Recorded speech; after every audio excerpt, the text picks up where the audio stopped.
Oh, we're gonna start we live. early. Whoa, 24 plus hours, and Russell Wilson is still the Denver Broncos quarterback. Hell yes. I'm Brandon Perna here with Will Keys. This is the That's Good Broncos podcast. Maybe you're watching live right now with us on YouTube. Maybe you're going to listen to this as a podcast. I don't know. I don't care, as long as we are in your life. Do whatever you want. We are here as rejuvenated Broncos fans. Things are feeling good in Broncos country. We don't really have a game plan today, except for we're going to talk more about Russell Wilson. We're going to talk about dodging the bullet that was Carson Wentz coming straight for our fucking brains. And maybe that's dramatic, but I don't think so. I don't think that's hyperbolic in the least. Yeah, we'll reaffirm that the Seahawks are idiots in VR when you sign up there. And oh yeah, it's been a long couple. Well, it feels like 2 or 3 days, but it's still just one day of Russell Wilson news. But if you need to stay awake, get some of that benchwarmerbrew.com. Get some benchwarmer. Come on, do it. All right, sorry, Will. That was a long intro. That's okay. Has it set in for you? Yeah, I already purchased tickets to the Super Bowl. That's how confident I am. Where's the Las Vegas? No, Arizona. Oh, really? One more year before Vegas. Or as we call it, Broncos West. Sorry, I will not bring up the first time Russell Wilson played a Super Bowl in Arizona, but let's hope he makes it back and gets to right some wrongs. Yes. Was that 48? Was that in Arizona? I was 49. Oh, shit. Ooh. Well, guess what? Guess what? Nathaniel Hackett's calling a handoff there, and the ball goes to Javonte Williams. We're not running any bizarre slant routes. No. See, the difference is receiver. Russell Wilson is going to throw it more with Nathaniel Hackett, but he's going to hand off in the appropriate situations. That's the upgrade. They're going to be a little less predictable. I think one of the complaints about the Seahawks offense that I've been reading is that they were very, very predictable, which is not surprising given their head coach.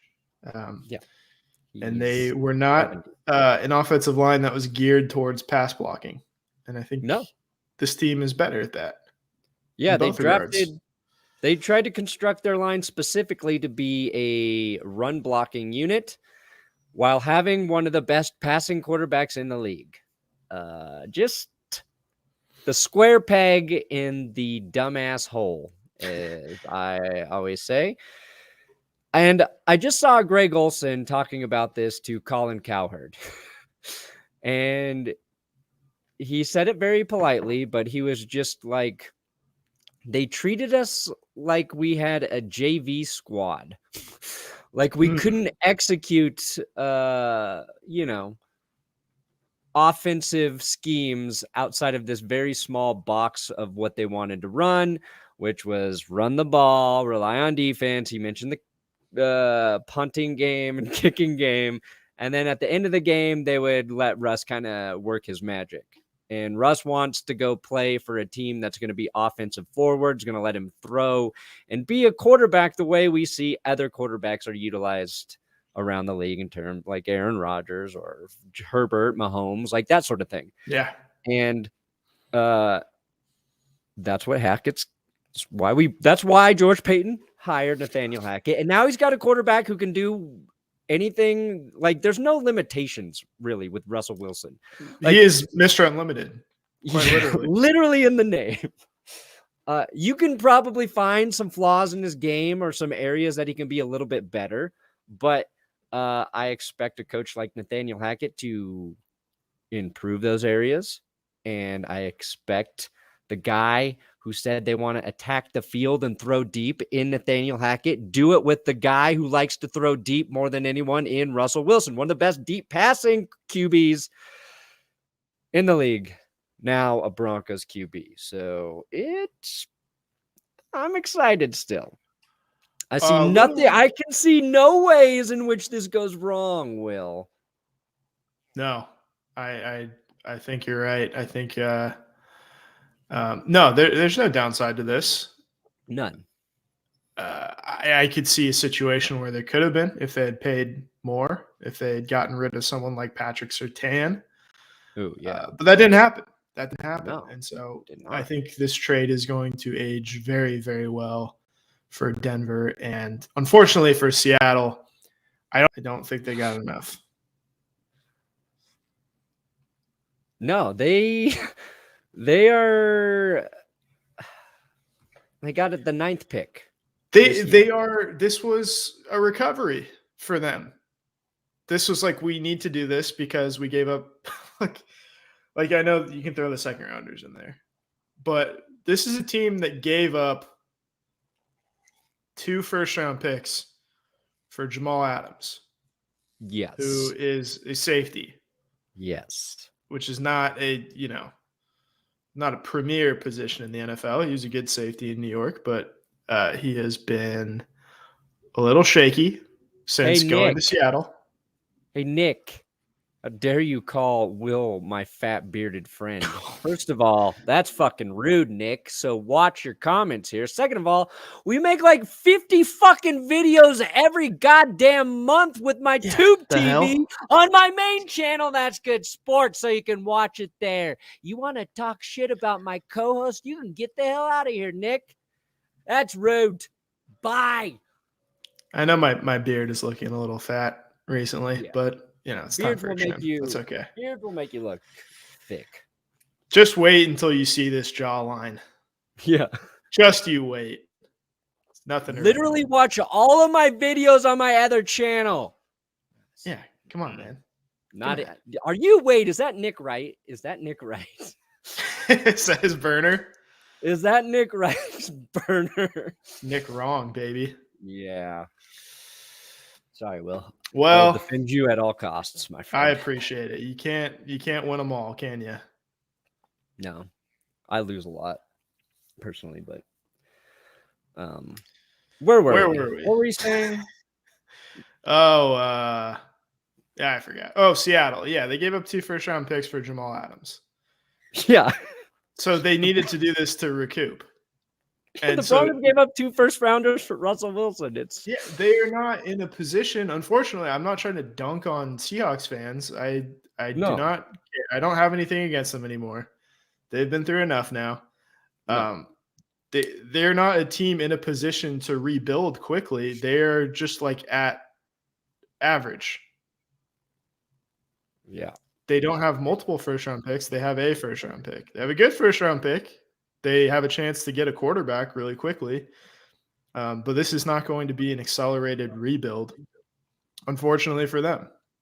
No. I mean, like, the best case scenario for Seattle is they grab one of these quarterbacks that everybody, I think, is kind of underrating, and they turn out to be sort of like Russell Wilson in terms of they're better than what they've been projected to be, right? So they kind of just have to hit on one of these quarterbacks for this to work for them. And I think at 9, based on the way people are projecting this draft to shake out, they could do that. Like, one of these guys could be very good for them. I'm not gonna say that that's not possible, but the plausibility of it, the chances of that are low. They're low. And the chances of that guy being as good as Russell Wilson is even lower, much lower. Slim. I think if you're Seattle, and there were reports kind of floating around that they're interested in Deshaun Watson now, right? Which I just on multiple levels doesn't make a ton of sense to me. I think he is obviously a great quarterback. Yes, but that is not the dominant conversation about Deshaun Watson anymore. No, he's pleading. But they're 1, 2, 3, 4, 5th. How many picks will it take? Yeah. So Where the hell was I? You can take Malik Willis at 9. And that is that's a big swing. And that is a guy who you could see being really, really good. Maybe not right away, but in year 3, if you coach him, correctly. And he has a similar skill set to Russell Wilson. I think he lacks a lot of the accuracy and consistency, but you could see him turning into a really good quarterback, and that could end up, being the story of your rebuild if you hit on that quarterback. But there's no guarantee they're going to get him at 9 either. No. No. I ultimately think, because the way these things shake out, that Detroit will take Malik Willis at 2. Ooh. Yeah, like we keep forgetting that the Detroit Lions need to upgrade. They don't have a quarterback. Everybody assumes they're just going to take the Hutchinson best edge rusher, or Thibodeau or whoever you want to slot in at there. Yeah. But this is not a team that's going to pass on a quarterback 2 years in a row, in my opinion.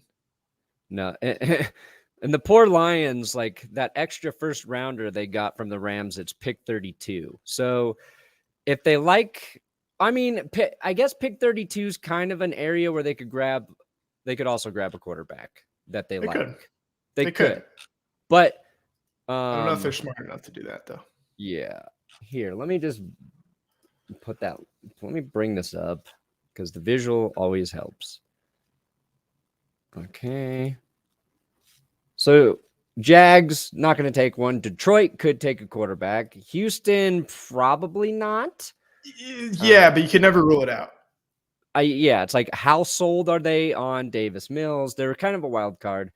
The Giants with 2 picks here, if they don't make a play for a guy like Trubisky, they could take a quarterback. Carolina, you would expect to make a play on a quarterback because they are currently also another team interested in one Deshaun Watson.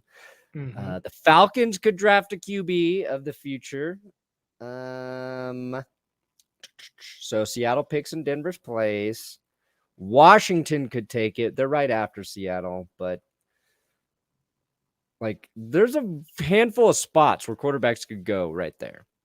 But I don't even know if Seattle will take a QB right there. Like, I think they're that unpredictable. I think they made a very poor decision when the ownership decided to trust in a 70-year-old head coach and a general manager over who will probably be a Hall of Fame quarterback. Yeah, I mean, who do you think is going to be – who do you think is going to retire first, Pete Carroll or Russell Wilson? I'd put my money on Pete Carroll. I'd put my money on Pete Carroll. I would also earlier in today's episode that goes on my other channel where you can watch my 2 videos, Nick. I made the comparison to the Broncos when Dan Reeves wanted to they draft Tommy Maddox. 2, he wants to trade John Elway to the Washington Commanders, who at the time were the redacted, but Pat Bowlen steps in and is like, no, we're not trading John Elway. Absolutely not. He fires Dan Reeves, and the rest is history, right? The Seahawks just did the opposite of that. They said, okay, trade away the quarterback. And Pete Carroll and Dan Reeves, very similar. Like, I've been giving Pete Carroll shit, but Pete Carroll's he's a good head coach, right? He's a good head coach. I don't know if he's like I don't know if he is anymore, but he was. He proven, got him to the Super Bowl. He has been. They won. Yeah. But their philosophy is the same. In run the football, let your defense keep you in the game, and you had this incredibly talented quarterback who you asked to win you games at the end of games, which is a reason John Elway has so many damn comebacks is because they were always fucking losing in the fourth quarter. And you're trying to make that quarterback fit what your philosophy is as a head coach, which is the exact opposite of everything Nathaniel Hackett has said since the Broncos have brought him in. It's like, we are going to do everything to empower our players and build schemes and game plans around what they do well. So in terms of like what Seattle just did, they got it ass backwards, man. So it feels like a Shanahanian shift in culture for Russell Wilson. Yes. And you know what I mean? Like, I didn't believe this was going to happen. Like, it caught me by surprise because I didn't think the Seahawks would actually trade him. Neither did I. Like, why would you? So, and maybe, hey, look, the Seahawks do get Drew Lock. Maybe Drew Lock's the guy Pete Carroll wants, and they don't draft a quarterback. Apparently, they're high on him in the 2019 draft. Good. Which is good for them. Good for them. They obviously didn't pull the trigger on him. That's interesting that you said that because my mom asked me yesterday, like, why did the Seahawks trade him? Like, she doesn't know a ton about football. Has like a general idea of who this person is. She's like, why would they trade him if he's so good? And I was like, I don't have a very good answer for that. I was like, my best answer is just like, I guess it had run its course. Yeah. Which is not an answer you say about a Hall of Fame quarterback. That's something you say about a head coach. Yeah. Do you think, like, if the Patriots could redo it, they stick with Belichick over Brady? I know that's a little different in that you could argue Brady's end was closer than Belichick's just because it seems like Belichick will actually die while coaching. Like, I can't see him without football. But like, he'll pass away with a headset on. Looking at, like, would Robert Kraft do that different? I feel like he would. You see him go win a Super Bowl immediately with a different team while you miss the playoffs and then get bounced in the first round the year after. But that's a good question. I don't know. It depends if Brady retires so quickly. Yeah. Which he might not, because there were kind of like rumblings that the situation in Tampa kind of led him to want to retire. We'll see if he stays retired, but I don't know if that would have been the case in New England. They weren't a very good team in 2019. They weren't a good team at all in 2020, outside of, their secondary, which is still very good. Their defense was really, really good. Yeah, their defense was really good.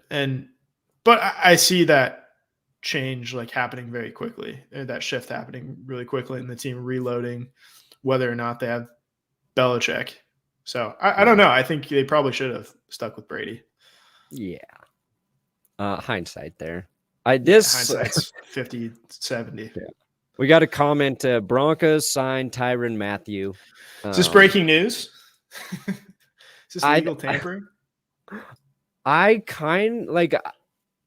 don't think they will. I don't think they need to. But just to kind of like rub Chiefs fans the wrong way. Yeah, I would support that. I feel like you should be signing a player away from a divisional rival every once in a while. Kind of like we did it with Neil Smith. Yes. I guess the Chargers tried to do that with Chris Harris Jr.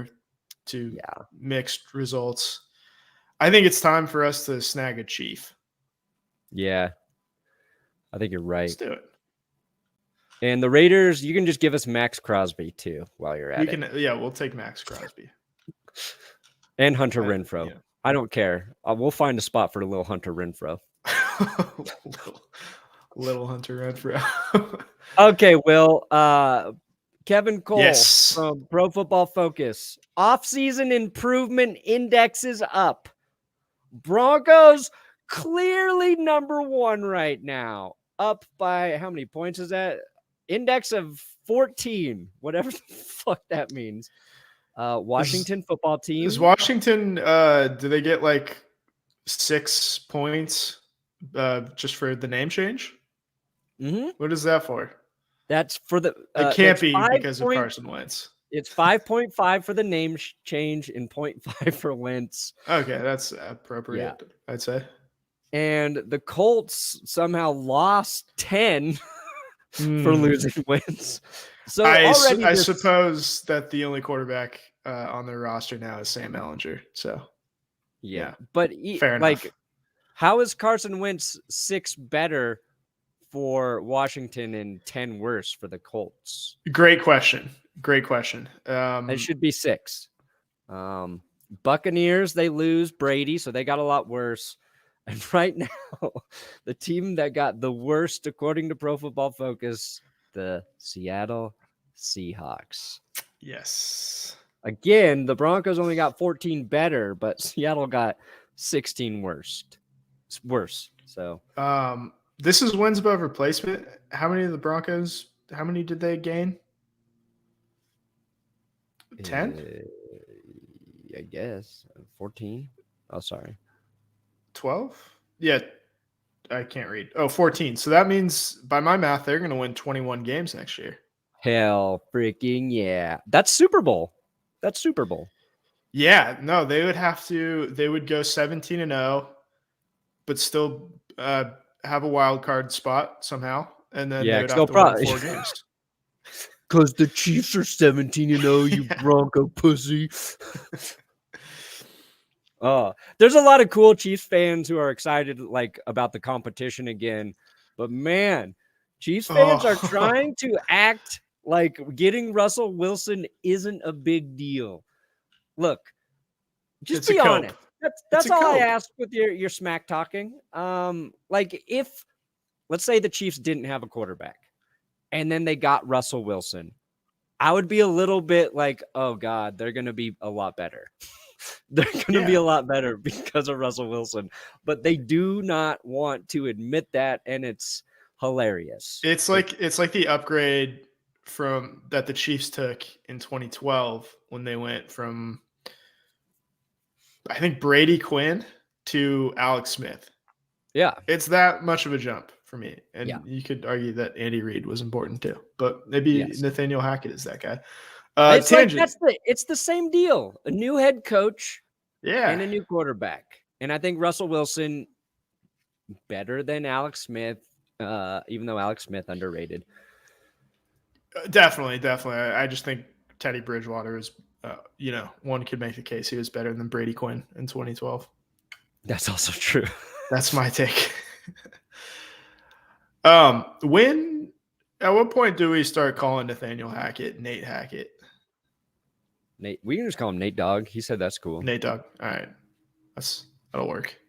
Nate Dogg, the Hack. Yeah, we need a nickname. Because Nathaniel Hackett's, it's just so long. Hackett and whack it. Hack it and pass it. Hacking off. We will let Russ cook. And if you want to cook,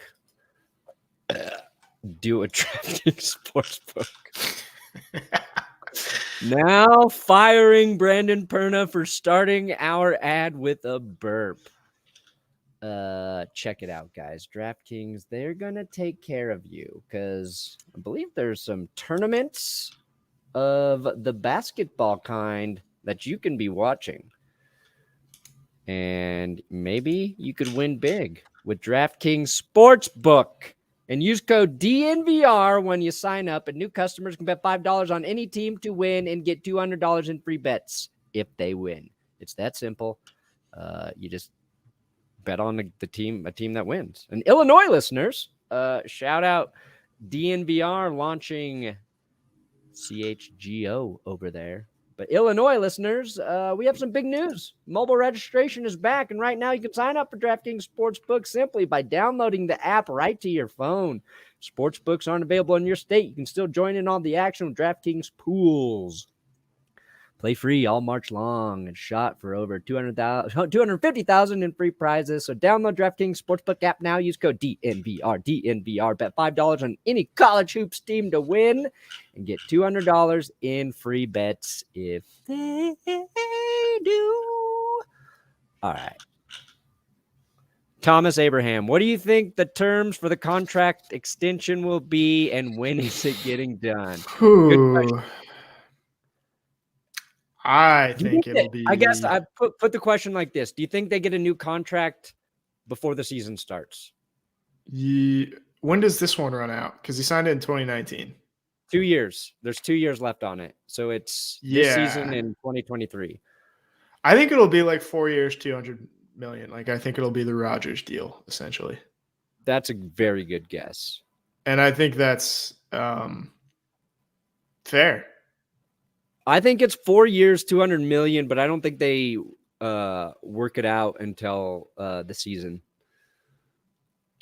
Yeah, I think it'll take a little while, and he's cheap this year. He's like $24 million. Good. And honestly, by the time the next contract kicks in, like, I think $50 million a year in a strange way will actually be a little bit of a bargain. So yeah, when Russ signed this deal, everyone's like, "Oh my God, look how much Russ Wilson costs." Yeah, it just we forget so quickly. I don't care how much it costs. Yeah, I it doesn't point matter. That out. I don't fucking care. Don't we can never ever use money as an excuse again for not paying for a quarterback. The Packers are the best example all time ever of this right now. Tom Grossi told me for months specifically how they could not afford him. And he had good information on how hard their restructure process was. And I saw more information talking about how they are in the worst cap spot to restructure guys to get back down to being cap even. And what's happening? They're bringing back Aaron Rodgers. They're bringing back Devontae Adams, and they're going to make it work. Now, maybe something changes. They'll probably have to cut Zadarius Smith. But that's been the plan exchange for a while. You are willing to make. That is that's just building a team. Yeah. That's football, baby. It's football. I mean, look, the Packers played all season basically without Zadarius Smith. So yeah. And they finished first place. Here's the thing. They're the Packers. They're really good at finding free agents. They're really good at drafting. They will replace him. So everything will be fine. Pay Russell Wilson $1 billion over 10 years. I don't care. Sure. I just don't want to have to think about a quarterback for a decade. I want Wilson to retire as a Bronco. I think that is very how long do you see him playing? Are these Kurt Benkurts? Yeah, those Kurt Benkurts. Oh my God, there's some those KBKs. Yeah, Jack Fire. Sorry, what were we saying? Oh yeah, I wanted to show you this. Moneyball video was fire, Will. Glad you liked it. We put a lot of work into it. Yeah, Will put a lot of work into it. No, we all did. I added the jokes this time, and they're good jokes. I outsourced the editing too. All right, yeah. What would you say now that Wilson's here is the Broncos' biggest need? It's not tight end. I know depth is needed for tight end. But they have a good tight end. I think it is O-line or edge, right? Yeah, I think it's edge for me. I don't know how you survive in the AFC West without a good pass rush. I mean, they already have a true shutdown corner, and that's probably the hardest thing to find when it comes to stopping guys like Mahomes and Herbert and Derek Carr. But yeah, you need a good pass rush too. I don't care if it's interior or on the edge. You need one more. Yeah, I agree. Yeah, we already talked about it. I will take Gronk. He's very good at blocking. Sure. It's kind of like getting a tackle when you add Gronk. You're not wrong at all. The Patriots would use the hell out of Gronk doing that. I don't know if it. What'd you say? It's not. Well, depends on what kind of linebacker you're talking about. Yeah, I don't think it is linebacker because I think they're going to bring back Josie Jewell. That'll be one of their priorities very soon. And yeah, I mean, if you want to call I don't know, if you're counting Jewell as a free agent right now, then yeah, maybe. But I think you saw how well they're able to plug and play inside linebacker last year, to the point where it might convince you not to spend big resources on that position. And you nailed the Baron Browning pick. So he's, he's a stud, and you have depth there and experience now with Jonas Griffith, and you can bring back Kenny Young if you want. You have a ton of options. So not a huge concern. There are zero huge concerns anymore when Russell Wilson's your fucking quarterback. Yeah. That's what's so funny nice. How that works. Yeah. Let's scroll through Twitter here with Russell Wilson and see if we find any nuggets. Wilson basically said goodbye to Seattle today. I love you, forever grateful. Number 3, he passed his physical. Apparently the Broncos brass were impressed with all of the research Russell Wilson did on the Broncos. Heard that today. So when he went through the facility, apparently he knew his shite. Good. Yes. Oh, yeah. Brett Coleman likes it. If the Broncos get Von Miller back, then George Payton will basically just get Russell Wilson for a couple first rounders, a 31-year-old DT, a tight end with 1 year left on his deal, and a QB that didn't work out anyway. And I corrected Brett. The Broncos still have 4 picks in the top 100. Guess who else has 4 picks in the top 100? The Seahawks. So even after the Broncos gave them a first and second round pick, they still have the same amount in the top 100. The Seahawks only have 7 draft picks. The Broncos have 10 this year. So they could package some of their later round picks to possibly get up into the 4th or 3rd round if they, have another player they want to get. We got all these sexy Russell Wilson jersey changes. Oh, yeah, the Russell Wilson's already been inserted into Madden as a Bronco. That gets me excited. I'm not going to lie. He is a great Madden quarterback. Is he pretty solid? I think he seems like he's fun to play with on Madden. He runs around a lot. I don't know. Madden's not very good. So, yeah. Literally everybody is positive about Wilson, including Pat McAfee, who was pretty funny about it. The only person who took time to talk their crap was Nick Wright. Nick Wrong, baby. Nick Wrong. And then you got Von Miller teasing us with this. Now, here's the interesting, because Von Miller's going pretty hard on showing us he wants to come back. Yeah. Ben Albright says the chances of Von coming back are small. He said like 20%. Yeah, so did Jessina Anderson, who will never forget to include the fact that, she got a text from a player. Because she talked to Von when he was he's currently on vacation. He was saying he wants to go, his priority is to go back to the Rams. So either Von has a weird way of showing that he wants to go back to the Rams, or he found out the Broncos might not be interested in him, or nobody knows. My stance right now is nobody knows. That's my okay. I'll agree with that one. Guess. When does tampering start? Is it next Monday? Sunday night, maybe? They should make it a primetime event.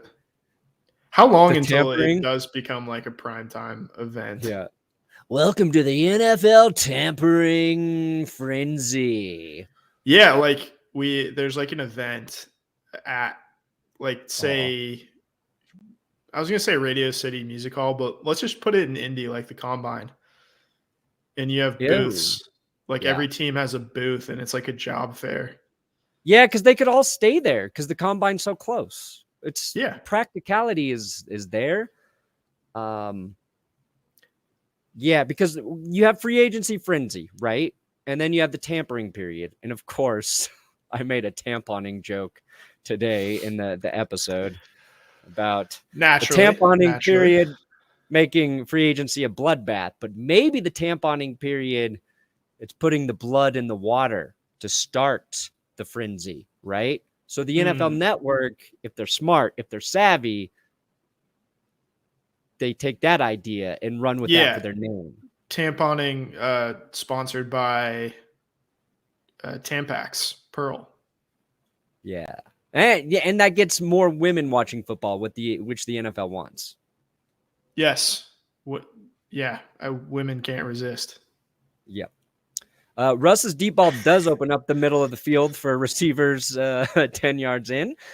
And here's an area I think we will see Nathaniel Hackett improve Russell Wilson's game, which is going to be the short middle passing game. Like, I think they're going to take advantage of getting mismatches there because they do have Jerry Jeudy, and I think he's going to be open in that part of the field quite a bit.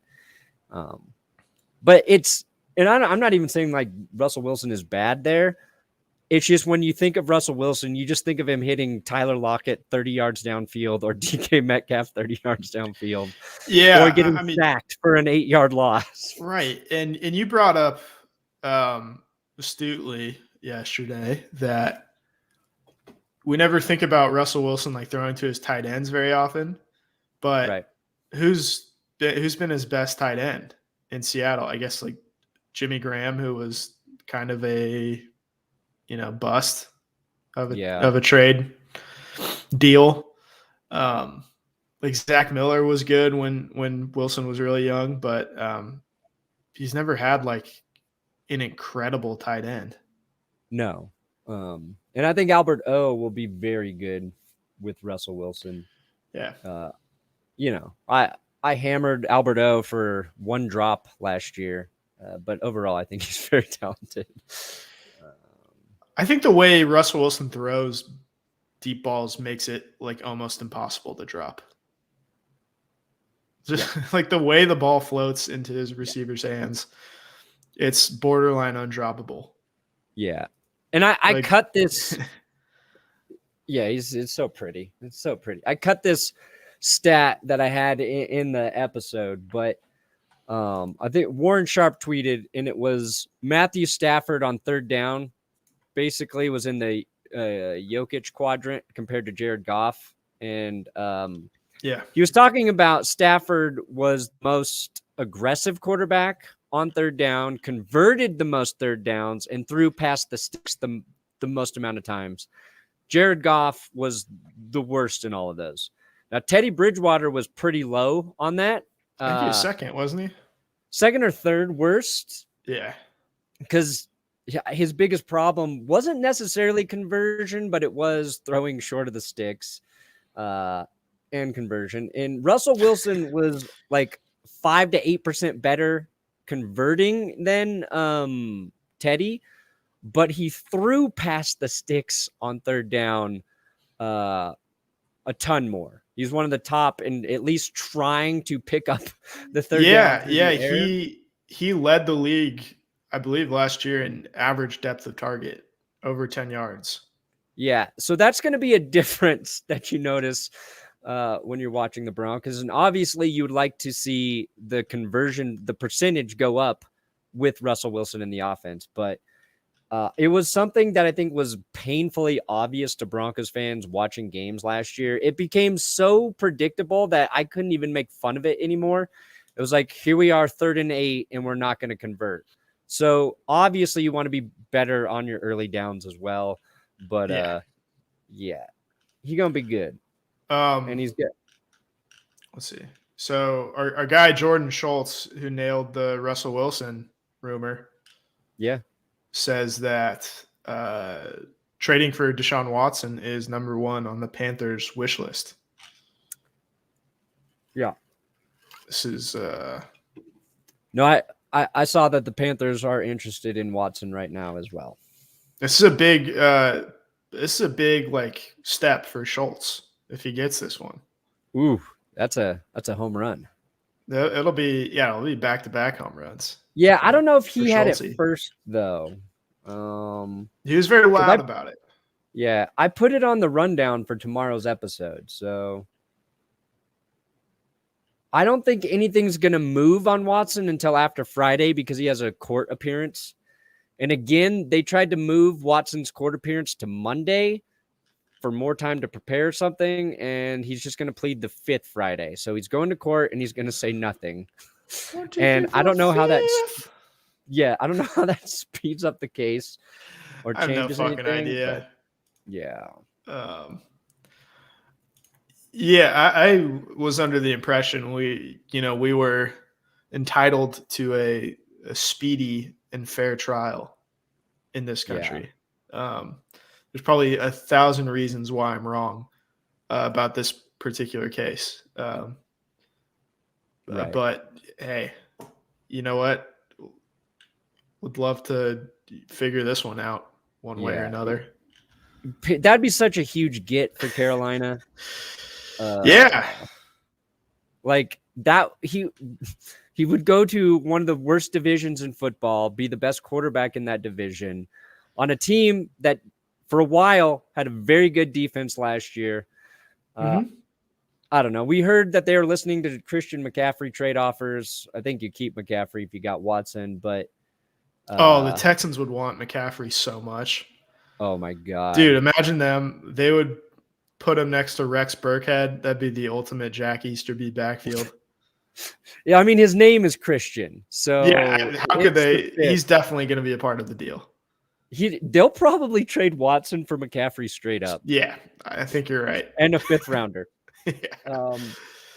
So Wentz went to Washington. And my first thought when I saw that was like,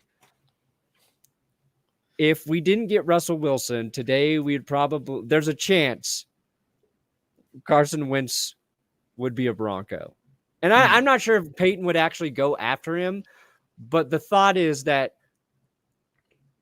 after Wilson, the next guy for these teams was Carson Wentz. And I'm like, I am so thankful that I'm not even thinking about Carson Wentz having to be my quarterback this year. The fact that not only do we have a good quarterback, but the residual effect of not having to talk about quarterbacks anymore is like 1,000-pound weight off of our shoulders. Yeah. Let me be complaining about not getting the football in overtime against the Chiefs or some shit. And that rule might change. So I won't even be able to complain about that. Let's complain about something real. Yeah. Champagne problems. Yeah, I like champagne. No, I don't. Why did I say that? You don't like champagne? Okay. Not really. You don't really like much aside from whiskey, do you? Damn right. I've got a whiskey. I'm more on the Scotch now, but whiskey is still very good. Whiskey is like light beer now to me, and Scotch is like a real beer. That's how hard I roll. That's how hard I roll. I tried a Mike's Hard Lemonade Seltzer last night. And I also tried an Arizona hard seltzer last week. Oh, what's better? The Mike's Hard is better if you're having one because they're a little sweeter. Gotcha. But, if you're going to have multiple, I would go for the Arizonas. Oh, okay. That's good advice. Good life advice. Yeah. If anyone's in the seltzer game. All right. Well, I thought we were going to do like 20 minutes of a podcast. We just hit 44 minutes. Will, classic. We can't not do 40 minutes. It is. It's just how we do it. I'll take that, Joseph. I'll take that. Yeah, we're so good at it. Should we change up the outro and make it Russell Wilson related today instead of John Elway? I think that's a great idea. You hate our outro so much. No, I don't. Honestly, I just think like we've entered a new chapter. Yeah. Okay. Let's turn the page. Our lives. My nomination is guns don't kill people. Russell Wilson kills people. Oh yeah, we're gonna get those matching shirts. Yeah. I gotta order that shit. That and the Armed and DangeRuss poster. Ooh, if we can just get that in like blue and orange, then we're set. Yeah. We need NFL. We need updated Russ Wilson merch immediately. I'm not just talking about jerseys. We want all the classic dumb slogan stuff. Yeah. The coast to coast, old fashioned posters. Yeah. So maybe we do it like this. Because I'll cue the outro like I always do, and I'll say, "May all of you be unlimited in whatever you do." Nice. And then you say, "Guns don't kill people. Russell Wilson kills people." Yeah. Okay. Unlimited people. That's what we'll do. Yeah. That's what we'll do. That's what we'll do. All right, ready? This is how we're going to outro the podcast from now on. All right, Will, it's time to get out of here. Thank you guys for listening. Make sure you thumbs up the video before you leave. Download the podcasts. And guns don't kill people. Russell Wilson kills people. Unlimited.